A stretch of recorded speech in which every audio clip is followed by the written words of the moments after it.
And next time you have my coin. Are we clear? Townsfolk, am I right? In May of next year, The Witcher 3 will be 10 years old. It is now the quite late summer of 2024, and a lot has happened since then. In our world and in the world of Geralt and Ciri and Yen and Triss and Dandelion, Eskel, Lambert, Vesemir and all the other characters we've grown to love and cherish. So now it is time to take a step back and reflect on everything, really. I will talk about how I feel about this game and its universe and its characters. I will rewatch my old review and see how well that one holds up. We will take a brief look at the show and see what the future has in store for The Witcher. But first, why? Why The Witcher 3? And to be honest, I don't know. This game has this incredible aura around it. It was late 2015 and Moritz, a friend of mine, had bought The Witcher 3 for GOG, and as we all know, The Witcher 3 doesn't have copy protection, as do all CDPR games, I think. And at that time I had a fairly new PC, not good, but new PC, and I wanted to stress test it with every game I could. So I rang him up and I asked if I could have the game on an external HDD, and he said, yeah, sure, and we met at uni and he gave it to me, and I went back home and I installed it and I downloaded a save game from a German gaming news site. It was specific for benchmark purposes, and well, I just spawned into the world.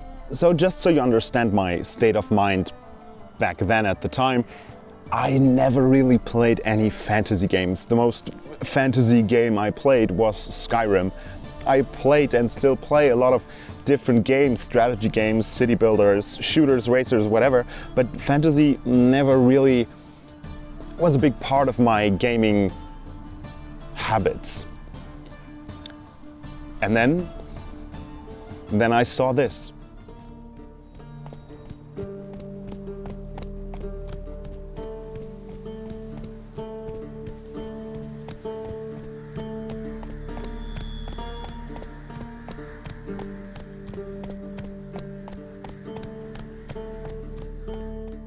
And I was enchanted, mesmerized, surprised, and touched, really. It might sound cheesy and a bit over the top, but this game just ran me over like a semi-truck, picked me up and took me with it. The music, the ambience, the nature, the animals, the lighting, everything was so gorgeous, is still so gorgeous.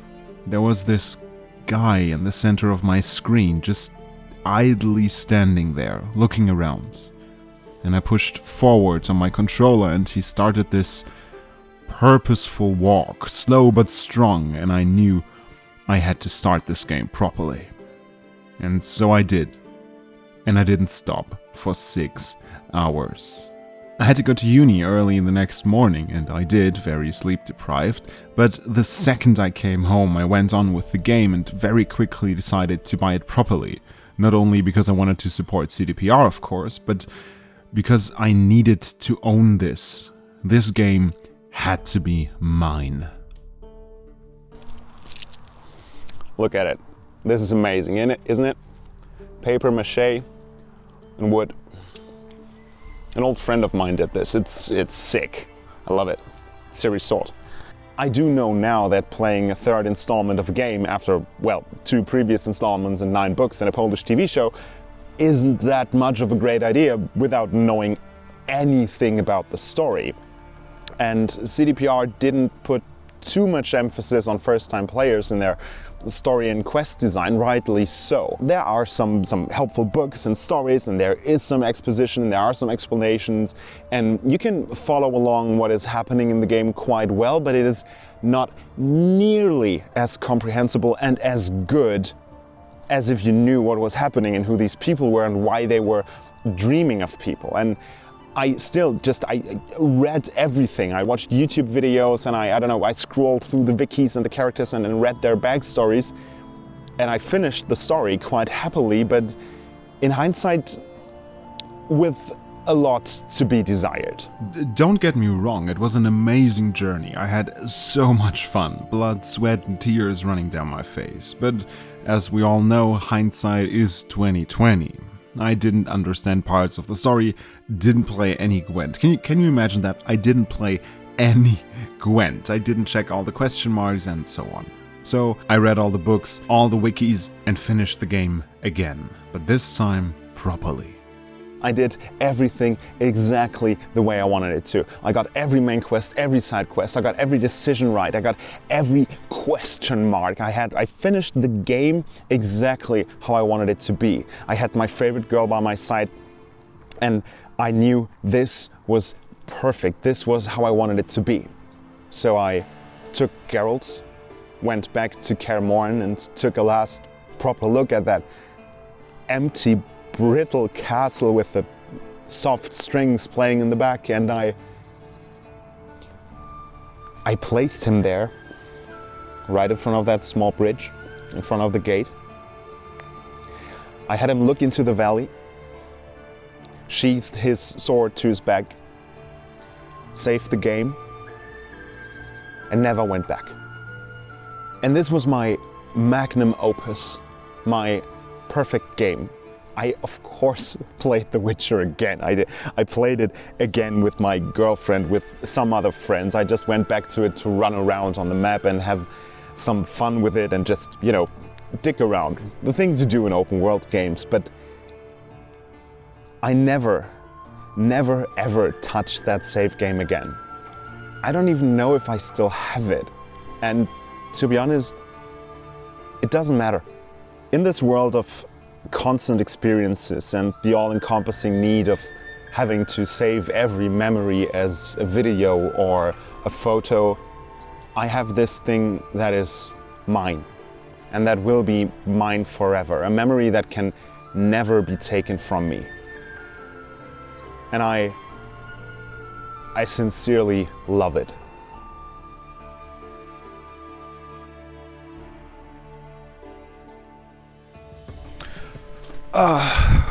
What a day. I helped the townsfolk out so much. It was amazing. It was great, really. I killed a werewolf and I killed Striga, and I also got, I don't know, some wild dogs that were bothering the peasants. It was like, this has been an amazing day. I'm really good at this. On the 16th of September 2017, I finished what took me dozens, maybe even close to 100 hours to create. The Witcher 3, the greatest game ever. By that point in time, I had read all the books, played through the game and the DLCs twice, and I was eager to share my passion for this game. I was basically the biggest Witcher fanboy I knew. And, well, never being the quiet, wordless type of guy, I decided, why not share my passion with everyone and do a video on it? And so I did. So, what did I think of it? I divided the video into 6 chapters: graphics and the environment, character design, cutscenes, quest and story, controls and gameplay, and soundtrack. But that was 2017. The game was merely 2 years old by that point, and a lot has happened since then. So let's take a look at some of my criticisms and praise back then and see if it's still true today. Well, there are definitely a few more games out there today that at least rival or even overtake The Witcher 3 when it comes to lovingly crafted worlds filled with detail. It still holds up today in portraying an immersive world that looks lived in and never has a dull moment, no matter where you're going. Having a lot of detail in your game world also isn't something that is necessarily bound to graphical fidelity. You can have all the ray tracing and lighting and shadows and textures you want. If there isn't anything in the game that can take these graphical effects, your game will never look as good as, I don't know, an elaborate pixel art game. And luckily, The Witcher 3 has the necessary graphical detail to still be relevant in the next, well, couple of years. The lighting is something I described as overly saturated back then, but I actually didn't mean that in a bad way. The world of The Witcher is, and always will be, hopefully, a fantasy world. And in a fantasy world, fantastical lighting and colors are not only possible, but I think even necessary. I showed these clips back then because I thought they were pretty, and I still stand by that choice. However, I am very pleased with the quite natural looking lighting they introduced with the new weather recently. It reminds me of the white lighting in the mainlands in RDR2 and looks very, very good. I haven't tried ray tracing much, but I guess it only improves things, but I have an older AMD card, so yeah. Oh, and also the performance in the DX12 version of the game is atrocious and needs upscaling to be playable, so I just stick to DX11. One thing, and I don't even have to think about it, one thing that I still agree with myself over years later is that I love the environments of The Witcher 3. Skellige, Velen, Toussaint, every part of the map is just its own microcosmos of nature, of culture, lighting, graphical fidelity, sounds, music, and everything. And it is basically Europe. We have, I don't know, everything from Scandinavia to the Tuscany, from the south of France to Eastern Europe, and it works in both ways. You can look at the worlds of The Witcher and say, well, yeah, I know what this looks. This looks kind of this area or this country, and also the other way around. You look at photos of places and you go like, wow, this looks like The Witcher. And I think it would be quite arrogant to say that I feel a deeper connection to this world just because I'm from Europe, because I'm from a small part of Europe, and Europe is very big, but I just feel at home in these worlds, and I don't know why, but especially in Skellige. I once read a comment under a video of like ambient music, Skellige, 1 hour loop, you know, these kind of videos, which said, when I first arrived in Skellige, I found something I didn't realize I had lost. And that is perfect.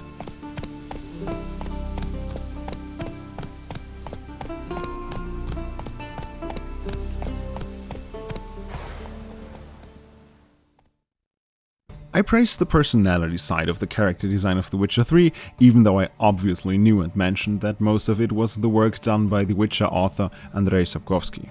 Today, they obviously still hold up. Characters like that just don't get old, but I do think that the animations are getting a bit clunky, but that's something that's not changed as easily as a texture or lighting.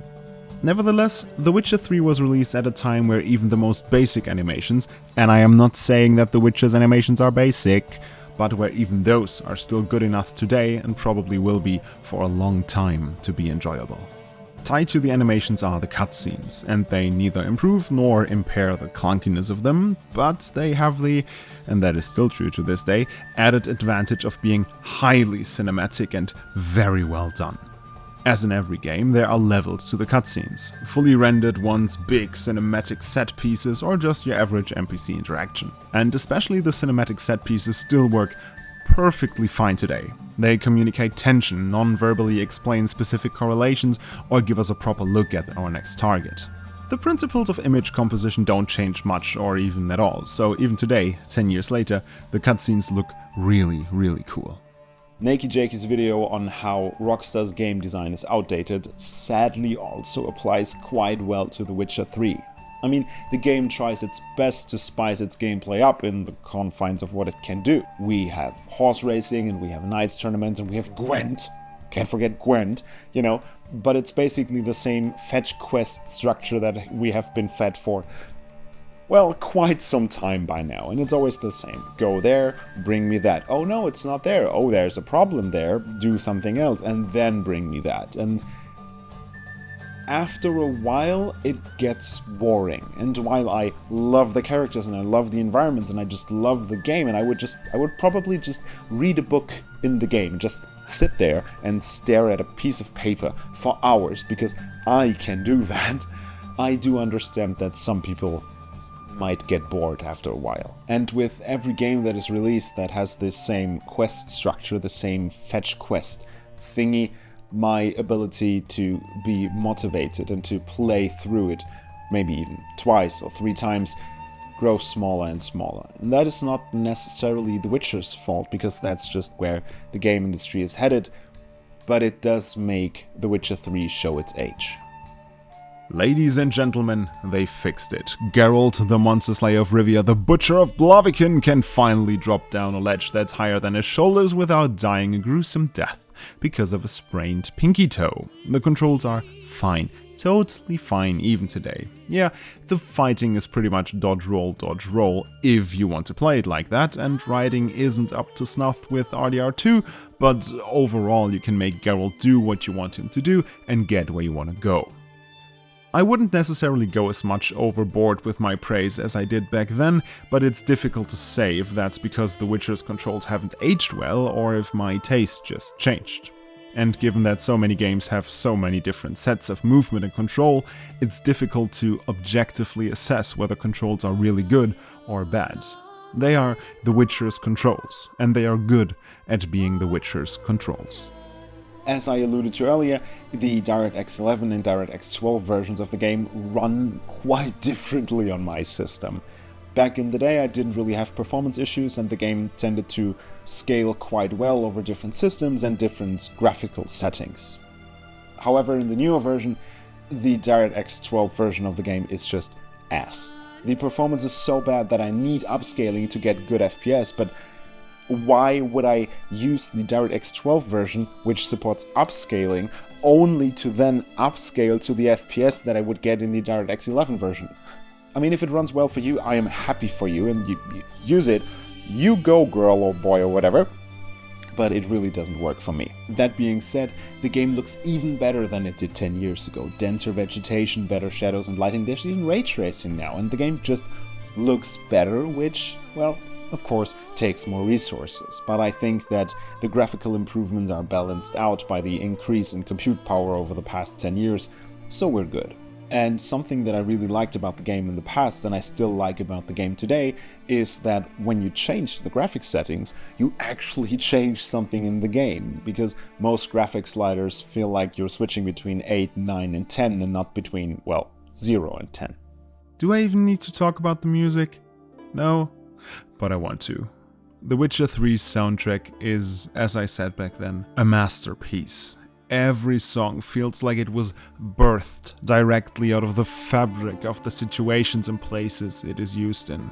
Except for RDR2, no video game soundtrack makes me feel, and I mean feel, deeply like The Witcher's does. And obviously, it has only gotten better over time, with more and more memories linked to it, more and more fun had with it, and I'm so happy to having been able to experience it live in Berlin in 2019. That was a core memory right there.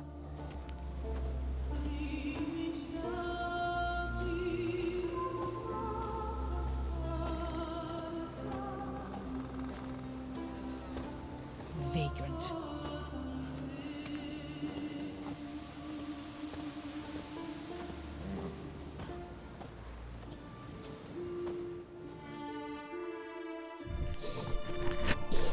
You do one thing wrong. One thing. And the whole village hates you. Yes, I may have confused that guy's daughter with a strigger and his dog with a werewolf, but that's beside the point. We all make mistakes. We're all human, right? Well, except for that dwarf and the halfling, but anyways, different story. And then the village witch banished me to wherever I am right now. I have no idea. I just know it's incredibly cold and I need to get out of here right this instant. Where'll I even stand? It got quiet around The Witcher for quite a while. The DLCs were out, the hype, well, it didn't fall off in a negative way, but things just took their natural way of going, and while people still loved and remembered the game fondly, it made way for others to come after it. In May of 2017, Netflix announced a Witcher show, and with CDPR involved, as I later learned, with Henry Cavill cast as Geralt and Freya Allan cast as Ciri, what could go wrong? I was incredibly excited. I took a quick peek into the discussion about some casting choices, and then I left this discussion real quick, and finally, in 2019, the first season dropped, and it was okay. I am a simple man. I see Geralt, I like. I see a slightly different version of Yen, I like. I see cheap Nilfgaardian armor, I still like. It's okay. I see slightly altered timelines and a character dying that is alive in the games. I like. I see Yen becoming some evil ass trying to sacrifice Ciri for her personal gain. What the fuck? Before I go further, let me say this. Even Sapkowski said that every Witcher from every adaptation exists in its own universe. So me expecting things to be the same as they are in the games or books is objectively idiotic. But I don't. I can't look at this show objectively, and I shouldn't. Media is always perceived subjectively, and I was socialized with this story through the books and especially the games, so what do you expect from me, really? Lauren Hisrich, the producer of the Netflix show, said in an interview that she was not a fantasy writer. She didn't think she was the right person to honor this. She didn't know if she could give the fans what they wanted.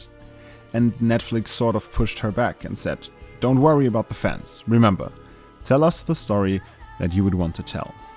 I can't and I don't want to dive too deeply into this, but this tells me two things. First of all, Hisrich may not be as much at fault as I initially thought. And second, don't worry about the fans is the whole reason this show and Netflix went downhill. But it wasn't all bad. The fighting scene between Geralt and Renfri's men was amazing. I still love it. I really enjoyed the way the fall of Sintra was scripted and shown. Jodie Mayer's Calanthe was peak. Joey Beatty and Standyline, or Jaskier or whatever, was great. I loved the dynamic between him and Cavill. Toss a Coin is a crazy banger, and in general, so much was told so well. I even enjoyed the out-of-order style of telling the story. But in the end, there was just too much that didn't sit well with me. I would have loved to love the show, but I can't. There were some highs and some lows, but I thought to myself, hey, this is a new IP for Netflix, and this is only the second adaptation of The Witcher after the Polish show from the early 2000s, so I thought, let's cut them some slack and they will just get the ball rolling and things will soon look much better. They didn't. It sucked ass. I actually just stopped watching the show when Yen kidnapped Ciri to regain her magic with the help from this weird witch thing. Yes, she didn't go through with it, but let me tell you who Yen is to me. Yen is a mean old bitch. She really is, but she has every right to be. She has worked hard and she has given so much to earn the right to bitchiness. The way I remembered her from the books, she just did everything for Ciri, and she gave everything for Ciri and for Geralt. I mean, in the end, she cast so many spells that she lost consciousness only to save Geralt and then later to be sent to Malice Island by Ciri, and that is just... She is a hero.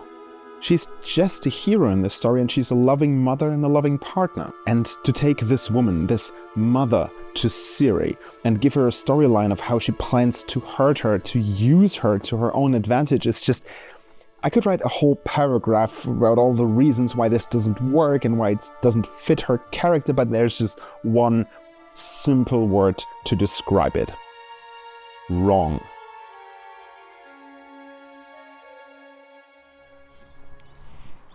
Well, new year, new me, new town to work in. I'm just really glad I got out of this frozen hellhole. There was this guy, I forgot his name, what was it, like arrogant. He was fucking arrogant, and he told me that he would get me out of there if I just gave him the rights to my soul. And I mean, what's that gonna do, right?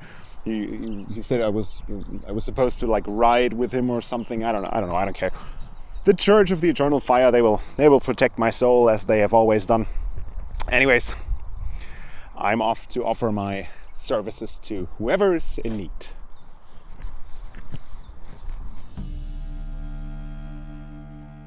A new year, new chances.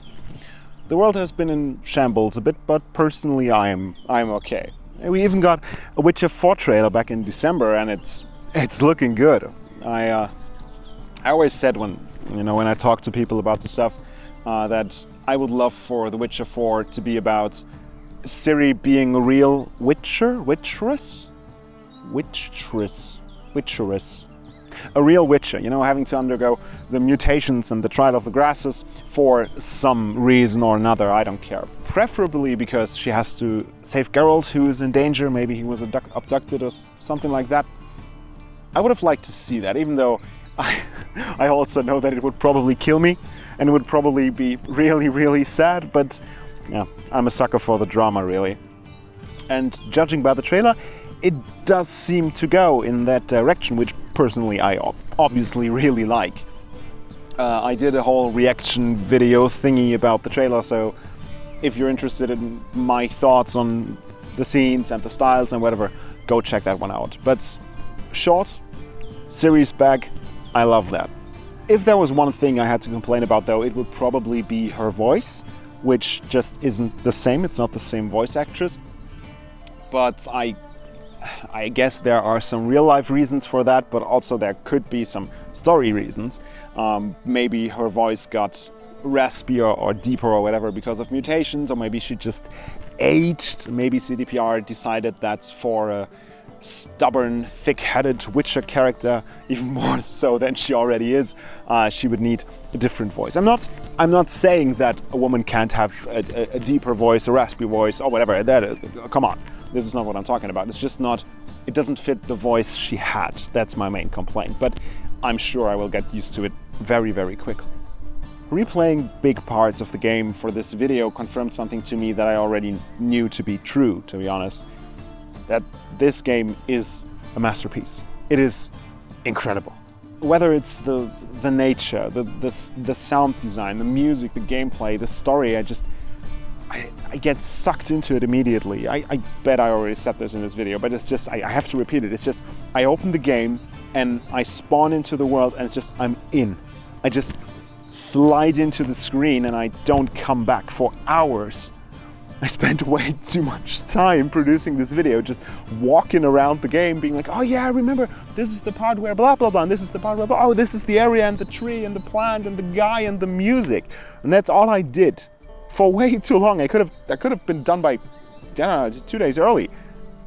But I'm not. Because this video isn't about getting it out on time or doing it quickly or being efficient.